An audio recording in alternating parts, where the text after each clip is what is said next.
Thank you, and good morning, Chairman Paul, Ranking Member Peters, and the distinguished members of this committee. I'm honored to appear before all of you today as the nominee for the Secretary of Homeland Security. I want to thank President-elect Donald J. Trump for his confidence in my leadership, and the people of South Dakota for their fantastic support throughout my time in public service. I would also like to express my sincere gratitude to Senator Kramer. He has been an invaluable resource to me throughout this process and given me much wisdom as well as insight into the thoughts and the procedures of the Senate and this body. And I'd also like to express my gratitude to Senator Thune, the majority leader of this esteemed body. He's been an advisor to me for many years as well as a friend, and I'm so grateful for the generous support of these two men and their willingness to be here this morning to speak on my behalf and to introduce me to this committee. Now, I'm a wife and a mother and a grandmother, a farmer, rancher, business person. I've served in our state legislature, in Congress for 8 years, and also a governor. I've spent my entire life in rural America. I understand what it means to work hard every single day and to build a better future for your kids and for all of our communities. I come before you today with a deep sense of responsibility and a humility as the nominee to lead the Department of Homeland Security, and also a commitment to the more than 330 Americans who we will work together to help serve and to keep safe and secure in their homes and in their communities. Now, before I proceed, I want to introduce to you my husband, Brian, who's here with me today. He is my constant 24/7 reminder of our dedication to public service and that it's not a solo effort or done alone. He has been a rock by my side, and I appreciate all of his love over so many years. I'm grateful that he's here with me today. Now, securing our homeland is a serious, sacred trust that must be relentlessly pursued and can never be taken for granted. Being safe within our borders here in America is critical, and yet Americans feel less safe than they have felt in decades. For the first time in 30 years, more than 40% of Americans are afraid to walk alone at night within a mile of their homes. President-elect Trump is going to change that. I've seen firsthand the challenges and the opportunities facing our great nation. In the 20 years since the Department of Homeland Security was formed, the nature of the threats to our homeland has grown and they've evolved. This department was created in response to the failures of the government that led to the September 11th, 2001 terrorist attacks. And that reality is not lost on me, especially in the wake of the recent terrorist attacks over New Year's. Now, I've led South Dakota for the last 6 years with a focus every day on making our state safer, stronger, and freer. I've focused every day on making the best decisions, not just for right now, but for generations to come. I've overseen a state budget of over $7 billion and a state employee workforce of more than 13,000, including more than 7,000 that report directly to the governor. I've addressed important issues like cybersecurity, human trafficking, drug interdiction, and also natural disasters, the same challenges that are facing so many of you and the people that you represent back home. I've secured our state and supported the rule of law. And if confirmed as the 8th Secretary, that is the same approach that I will take to leading the Department of Homeland Security. As we face the evolving threats of the 21st century, the mission and the success of DHS is more critical than ever. We must be vigilant and proactive and innovative to protect the homeland. The challenges in front of us are extremely significant, and we must secure our borders against illegal trafficking and immigration. We must safeguard our critical infrastructure to make sure that we're protected against cyber attacks, respond to natural disasters, and also terrorism. I firmly believe that we can meet those challenges head-on with resolve. Innovation, we can use collaboration with federal and with state partners. And, Senators, I want your input.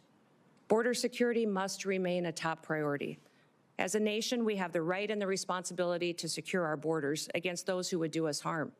And we must create a fair and a lawful immigration system that is efficient and is effective and that reflects our values. President Trump was elected with a clear mandate. He needs to achieve this mission because 2/3 of Americans support his immigration and border policies, including the majority of Hispanic Americans. I was the first governor to send National Guard troops to our southern border when Texas asked for help and when they were being overwhelmed by an unprecedented border crisis. If confirmed as Secretary, I'll ensure that our exceptional, extraordinary Border Patrol agents have all the tools and resources and support that they need to carry out their mission effectively. The same is true of my commitment to the outstanding men and women of the U.S. Immigration and Customs Enforcement.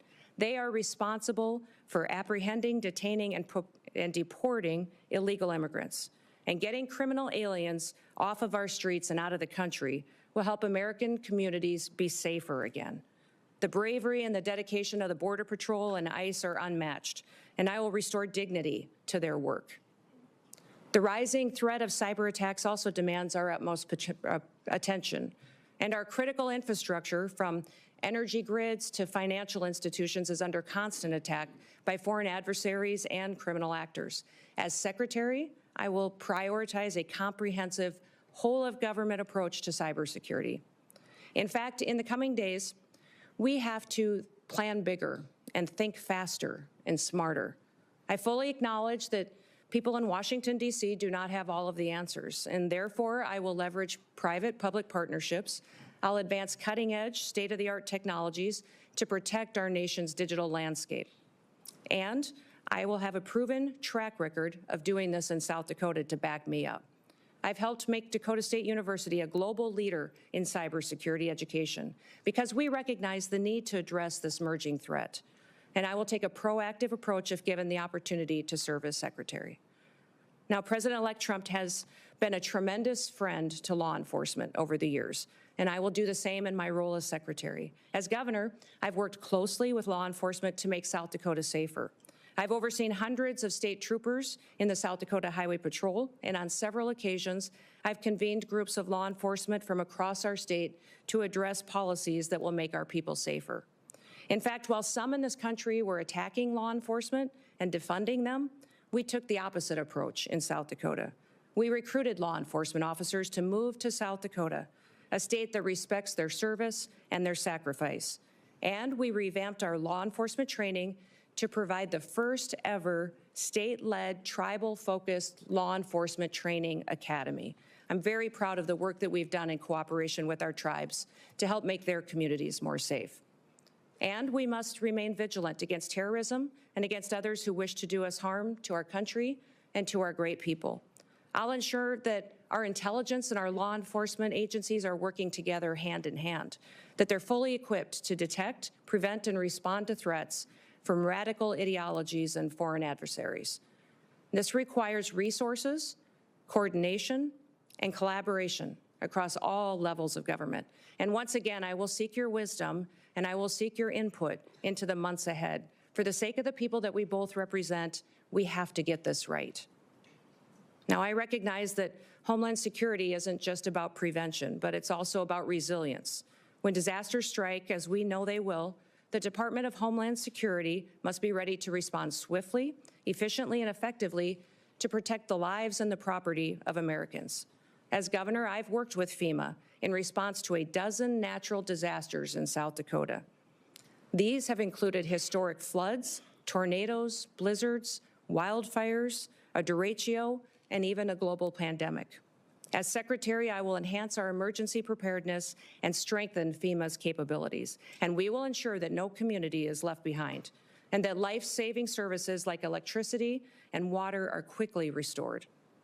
As Secretary, I will oversee the Secret Service, an agency that is in serious need of reforms. We all saw the threats to President-elect Trump last year and the consequences of failure. Now, that should never happen again. And I've worked closely with my own gubernatorial protective detail, and I'm familiar with what works and what doesn't work.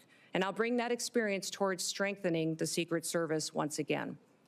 I'm committed to working with this committee, with Congress, and with the dedicated men and women of the Department of Homeland Security to fulfill our mission. And together, we can ensure that the United States remains a beacon of freedom, safety, and security for generations to come.